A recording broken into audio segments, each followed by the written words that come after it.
Hey everybody, welcome to another episode of the Bitcoin Chick. I know that some of you guys that have been with me since last spring are now starting to get a little curious. Hey Bitcoin Chick, what about these coins that I'm hearing about? All of these coins that I can pick up for pennies, and I'd like to examine some of them, and how do you know which ones are good to get into, and all kind of good stuff like that. Well, we're going to talk a little bit about that today to give you guys an intro. So we're going to talk about how do we buy those what we call altcoins or alternative coins that are, Bitcoin's kind of the first one, right? So anything other than Bitcoin will be called an altcoin or alternative coins. Now we have the big three, which are Bitcoin, Ethereum, and Litecoin. You guys are probably familiar with them if you have your Coinbase wallet already installed. Okay, so let's go ahead and get started. As you guys know, I'm not a financial advisor in any way, so please, just use this for a learning tool for educational purposes only, and always do your own research. But we're going to talk about that as we go through today too. Okay, let's get started. So again, if you guys are new to this, the very first thing you're going to need is your wallet. Okay, you're going to need some type of a Bitcoin wallet, and if you haven't done that yet, you have no idea what Coinbase is or what I'm talking about, you need to go to my website first, bitcoinchick.moonfruit.com. Right down here at the bottom, I'll have links to everything in the description box as well. I do have a new site coming soon, which we're really excited about launching, which will be a learning platform where there's a lot of free content on there where it'll get you started and get you moving and get you buying cryptos. And some of you guys that really are, confused by this and you really need a lot of hand holding, I will also have some, kind of a paid subscription or a paid platform that you guys can get in on as well if you really need some extra help. And we're also working on ways to either discount that and also provide ways to get it for free. Okay, so I'm always really willing to work with everyone and try to help people out as best I can, but this is becoming very time consuming for me, which I love it. It's my passion. I have fun talking about it, so I really don't mind. But at the same time, hey, if you can make a little money off doing something you love, why wouldn't you, right? Okay, so wallet. You're gonna need a wallet. The wallet serves as your kind of online bank account, if you will. And one of the first wallets that I recommend is called Coinbase, and I'll have links to everything in my description box below, so you can go there. And actually, if you open a Coinbase wallet under my referral, and this is again how I pay for all these websites and whatnot that I have up. If you use my referral, if you buy $100 worth of Bitcoin, Litecoin, or Ethereum as your first purchase, you will get $10 free. Okay, and so will I. So it's kind of cool. We both benefit from it, and then you can share your link and get $10 when you bring people into the cryptocurrency space. Okay, so again, you'll want to start at my website. Down here I have a whole page. It says start here, and it takes you through what wallets are, and then there's actually a wallets page, so I can kind of walk you guys through all that. Okay, because there's different types of wallets. One we have that's fully online is Coinbase. The only bad thing about Coinbase is now they're asking for all of your information similar to if you were opening a bank account. So be prepared for that. You're going to have to, provide different things for them based on how you're going to buy your coins. So don't be surprised if they're asking, hey, verify your social or this kind of stuff. That is typical, okay? And this is why the only one that is taking US dollars in the United States is Coinbase right now. Sadly, no one really wants to do business with our country. We have so many regulations and whatnot. So it's really interesting what's happening right now. So check that out. There's both online and offline wallets, and again, we get deeper into this in our course if you really need some help with all this good stuff. One of the ones that's my favorite is Exodus, because they're constantly adding new coins, and you can actually convert coins in there and buy one from another. So if I have Bitcoin and I want to buy some Litecoin, I can do it right from my wallet, and this is really exciting. This is kind of a new breakthrough, if you will, in the crypto space. So those are some wallets I recommend to start with. Now, with Exodus, you cannot buy Bitcoin or Litecoin or Ethereum from that wallet. Coinbase, again, is the only one you can do that from. Okay, so Exodus is kind of the one that, I like having on my computers that I can, use as my primary wallet. Coinbase, I really just use it for buying, and that's it. And then once you accumulate some coins, there's other ways to buy, and you won't really even need Coinbase anymore. Okay, another one is my Ether wallet. That's for Ethereum. It's based on the Ether chain. So guys, on my website as well, there's information what is the blockchain. It'll take you 2 minutes to watch it, and it's a really, really good video. So if you don't know what blockchains are, you need to start there and kind of educate yourself a little bit on, the basics, the 101. So those are your online/offline wallets, but with these, you do hold your private keys. With Coinbase, they hold your private keys. So now you see why people don't keep their coins there. We want to keep them private. That's the whole idea of cryptocurrency in the first place, is to have the privacy. You don't need people telling you how to manage your money. You don't need anymore someone charging you fees to do transactions. These are pennies to do some of these fees, like with Litecoin. Not so much with Bitcoin anymore. That's a whole other video in itself, but Litecoin currently is one of the top ones that you can do, and so is Ethereum, that you can do transactions for a quicker and less costly method there. Okay, some of the other wallets I recommend: Coinomi, Alta. I liked Jax until I went in one day and all my coins were gone. Okay, and that's not to scare you. That's, again, a pitfall that I'm working with now. Now I am working with the Jax team, but I have been working with them since December to try to figure out what happened to my coins. I'm not sure yet if my wallet got hacked. I'm not even sure how that would have possibly happened, but since all my coins are gone, I loved Jax before, but now I can't really recommend it because I'm really not sure how that would have, got out there. Then there's also wallets that are called cold storage wallets. No one can hack these, okay? These are offline, so that means you actually would buy these, and again, I'll have links in my description. They run anywhere from, I think, around 70 or 80 bucks to up to 200, depending on which kind you want. There's different levels, like basic ones versus really advanced ones. I'll have links to these as well. And yes, I do get a little kickback, maybe 80 cents or whatever for referring you guys. And again, that's how I pay for all this free content. So if you could support me, great. If you don't want to, that's cool too. Anyway, so start there. That's what you want to do. Again, there's the website. Go back and review there. Lots of good information. And I'm always posting stuff on my blogs to help you guys out, help you with security, etc. So with the wallets, each coin developer is either going to have their own wallet, like Dash, okay, it's called the Dash Core wallet, which is a wallet you install on your computer, and you actually hold the private keys. So they're pretty secure. And that's one of them that's a privacy coin, Dash.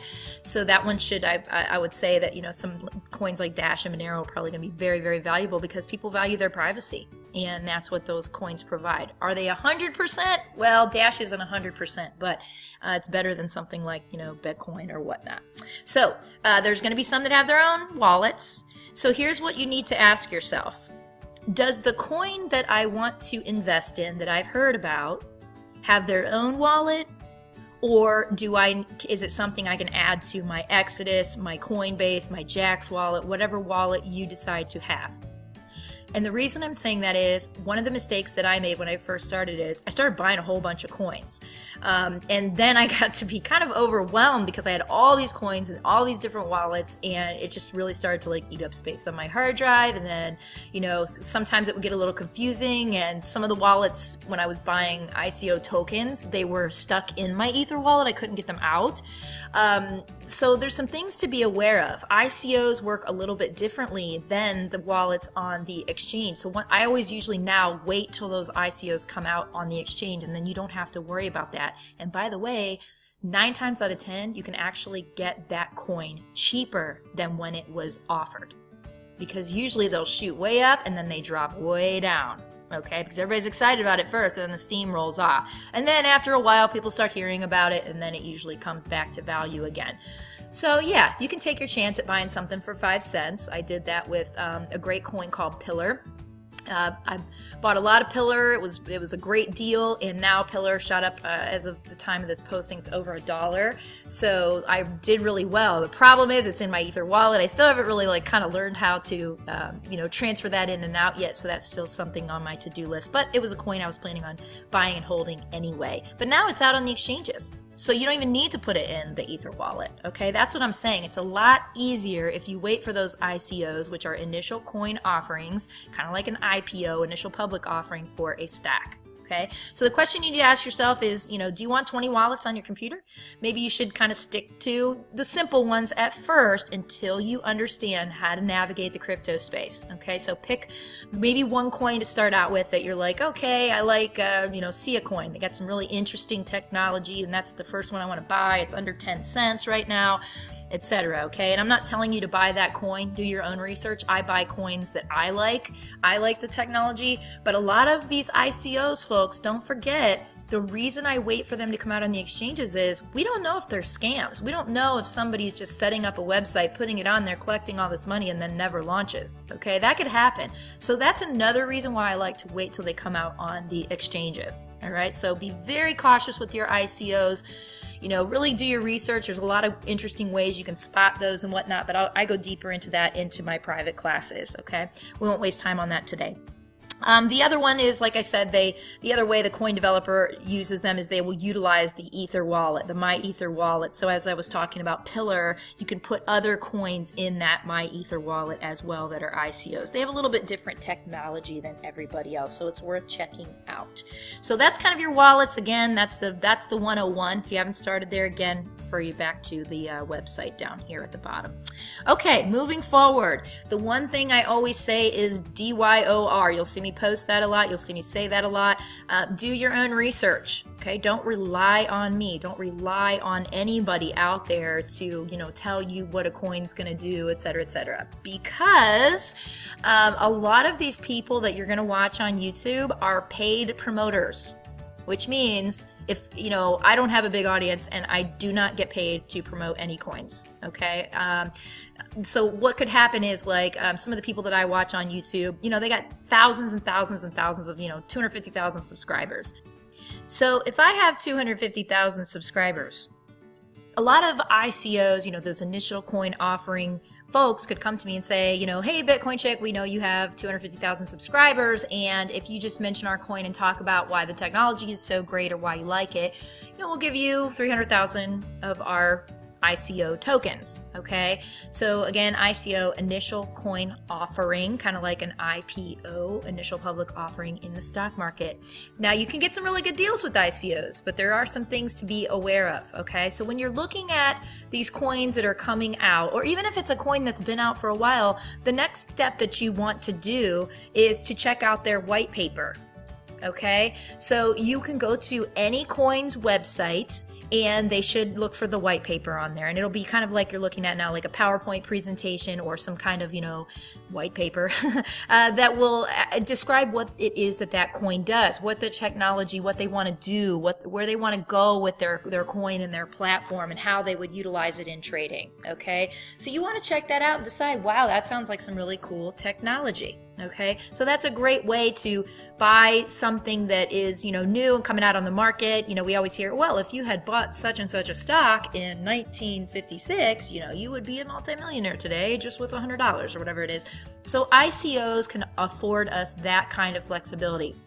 But with ICOs, there's some things that you definitely need to know, and I say it's a lot easier to buy an ICO after it gets launched on the exchange. Okay, some people will go to the website and it'll give you all these instructions of how to either generate a contract on the blockchain, which is kind of advanced, okay, or here's, you just buy, do a contract with us, and then we'll put the tokens in your My Ether wallet. Ether wallet. My Ether wallet, just so you guys know, they kind of have a little different technology in their wallets and their blockchain where they can generate contracts, and they can actually put new tokens in their wallet that aren't even out on the market yet. So that's kind of what the cool thing is about Ether and its coin Ethereum. So you can do well with those ICOs, but I strongly recommend for new people that you just wait till it comes out on the exchange. Okay, it's a lot easier to deal with. I've had some pitfalls with ICOs, where I've had trouble getting it from the token out into the wallet and then onto the exchange. So it becomes a little tricky, especially for new people, and I'm just speaking from experience. So it's best to do that. The other reason is a lot of times when those ICOs come out, they'll shoot way, way, way up, and 9 times out of 10, it drops below what they offered on their website. Okay, because when it comes out, there's a whole lot of hype, and then it drops off because there's no actual people trading it. So then people dump it and they get rid of it. Then after a while, people hear about it. Wow, that's some cool technology. I think I'm going to buy that. And then you'll slowly see it tick back up.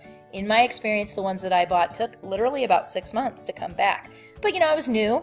I didn't know. I just bought the coin and held it. And so just something to be aware of. The next thing I want to say is that it's not really a great idea to leave your coins on the exchange wallets. So typically how it works is once you have your wallet on your phone, like your Coinbase, let's just say Coinbase because I know a lot of people have that one. You have your Coinbase wallet. You transfer money, so you're going to have to learn how to send and receive, which is real simple. You just go to the Accounts tab, go to your Send button, and then on the exchange, it's going to give you an address in which to send it to. Okay, so you're going to have to learn a little bit there on QR codes and addresses and what those things are. It's very simple. Once you do it once, you'll never forget. Very, very simple. So when you get your money onto the exchange, a lot of the exchanges will only accept certain coins. So in other words, you can buy other coins with Bitcoin, maybe Ethereum, whatever their coins are that they offer, okay? So they're traded in what's called pairs, Bitcoin to, Litecoin, or Bitcoin to Cardano, or all these coins. So you have to take your Bitcoin and then exchange it for the coin that you want. So what you're doing is you're putting your Bitcoin on there, and then say you buy whatever that coin is that you want. Say it's Tron, okay? You buy Tron, and wow, Tron's really inexpensive right now, I'm going to buy some. And what happens is, when I first started, I went and I bought like 20 coins. Well, you're not supposed to leave all your money on those exchanges. You're supposed to transfer those coins back off into your private wallet where you hold the private keys. Otherwise, it's sitting in a wallet on an exchange that you may not know who the owners are of that exchange. You may not know how good their security system is, okay, if you catch my drift there. So, for example, one of the exchanges that recently got hacked, a long time ago, a big one came out and they got hacked right off the bat, okay? So it kind of caused some instability in the crypto space. Security is getting better and better all the time, but of course it takes somebody getting hacked to figure out, okay, we have to now, secure this or do that. So MyEtherDelta is an exchange which is a little bit tricky to figure out how to use.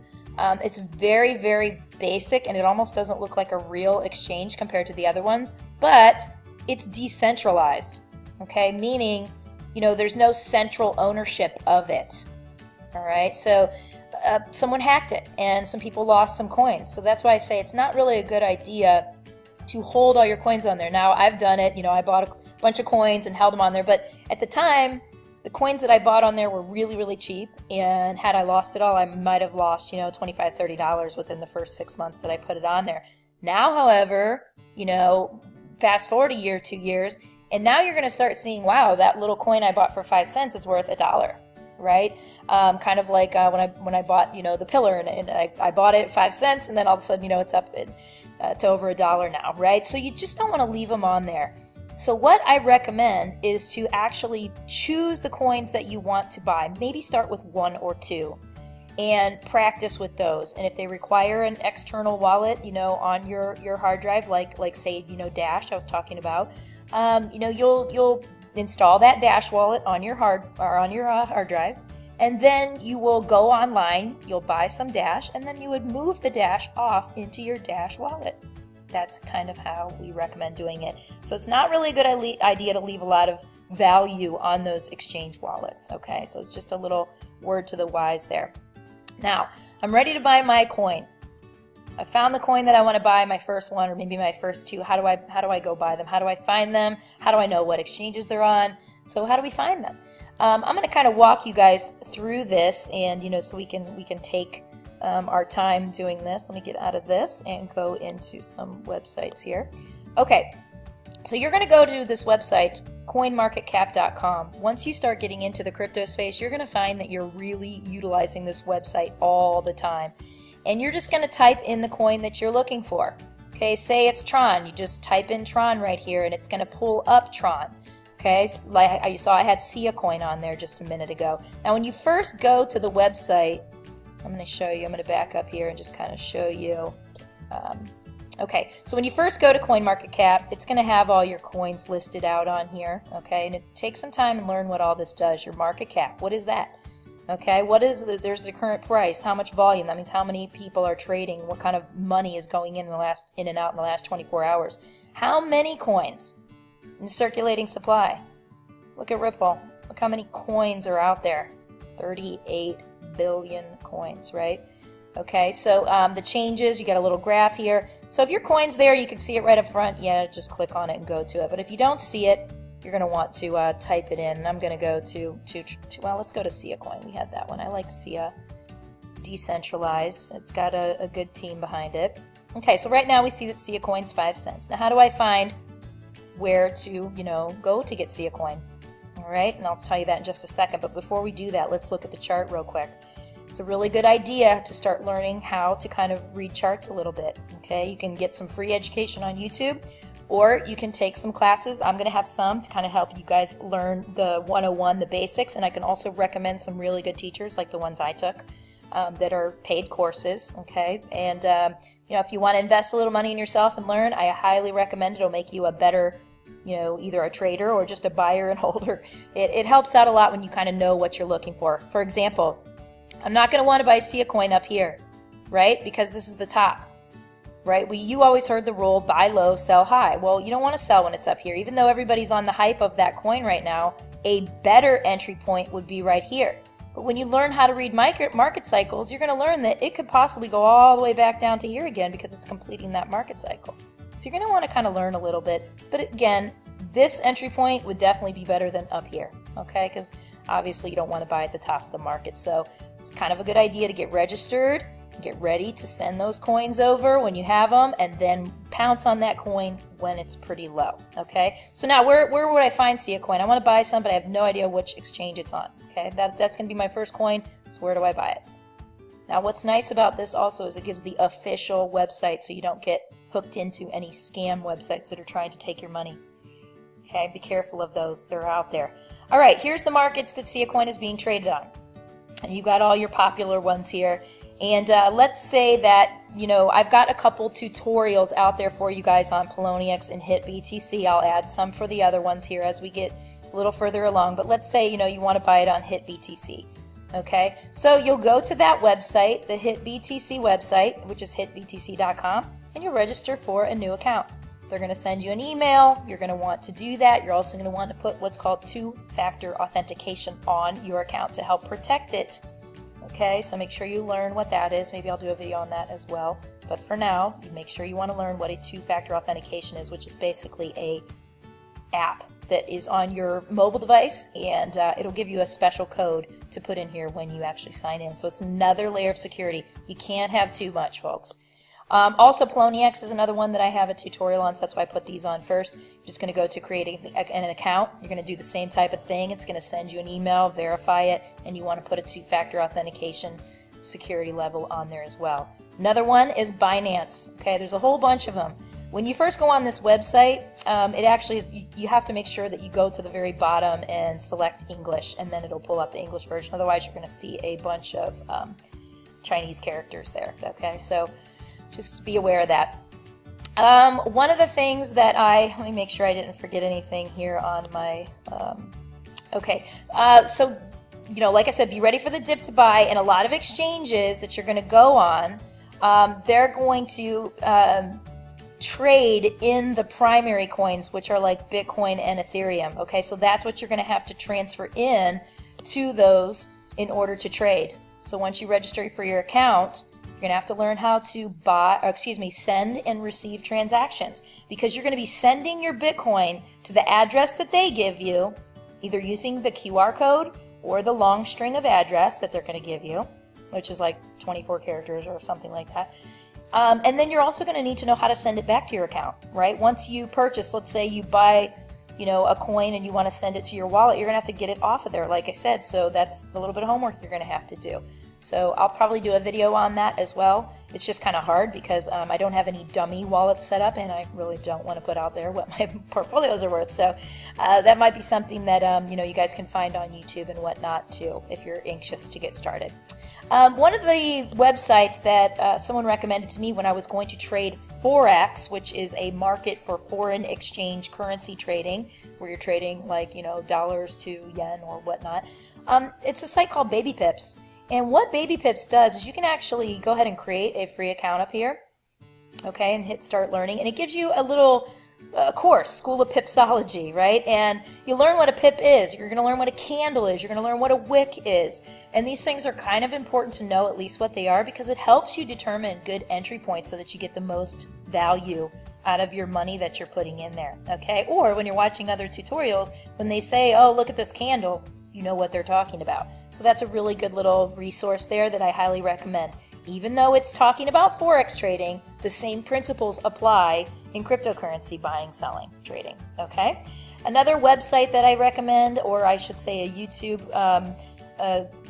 videos that I really liked was Trading 212. Now, Trading 212 apparently has a trading platform, so they created all these great little tutorials on how to, utilize and how to, like this, how to read candlestick charts. Okay, and little things to do there, things to do before you start trading, like little tips and tricks. So I found them really helpful as a beginner, so I was just kind of sharing those.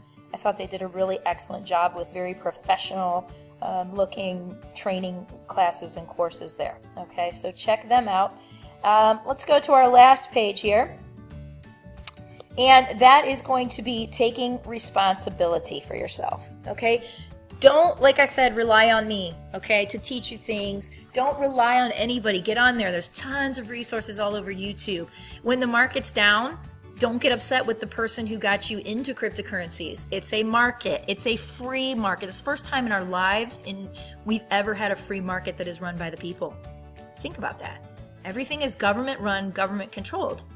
Okay, so you don't see huge, massive dips and whatnot, but here you're going to, all right? So just be cognizant of that. And people that have a lot of money that are trading millions and millions of dollars every day on the cryptocurrency market, think about it. If you've got, $1 million sitting in a coin and it goes from, like Bitcoin, it went from 10,000 up to 19,000, you think they're not going to sell off some? Of course they are. They're going to go sell off a bunch of it, right? Which is going to cause the market to drop, and then they're going to buy back in at that low price, right? That's the way the game is played. So it will have sharp highs and sharp lows. Be prepared for that. Cliff High, who's one of my favorite people to watch on YouTube, he said, watch for sharp crocodile teeth in the markets, meaning sharp highs, sharp lows.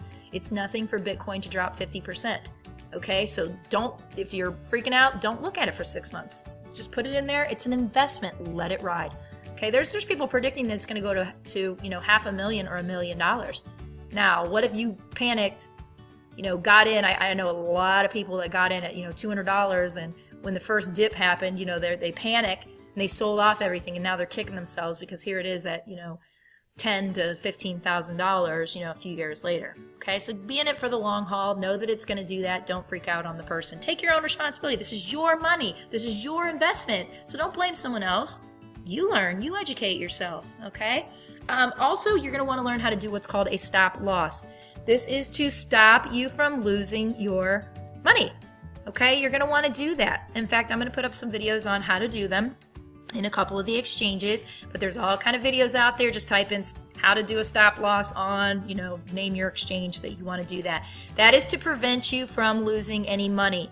Now, you're not going to want to do a stop loss right at the amount that you put in. You can, but remember the market's going to go up and down. Okay, so what if you put it in at, say, you bought one coin for $20.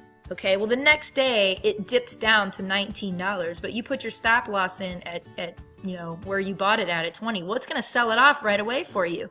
You're done. You sold it off, so it protects you. But the problem is that 4 days later it shoots up to $27, and now you're kicking yourself.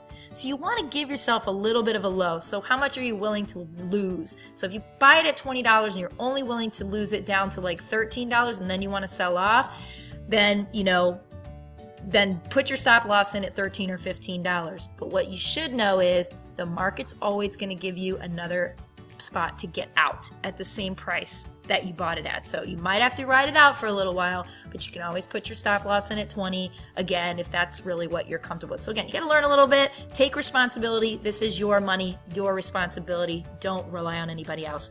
Plan a time to take your profits. Okay, you want to make sure that, you know, if you bought it at $20 and you say, okay, I'm going to sell it off when it hits 30, then you kind of stick to your plan a little bit. All right, and that's why it's kind of cool to learn the charts too, because you start learning where the best profit taking points are.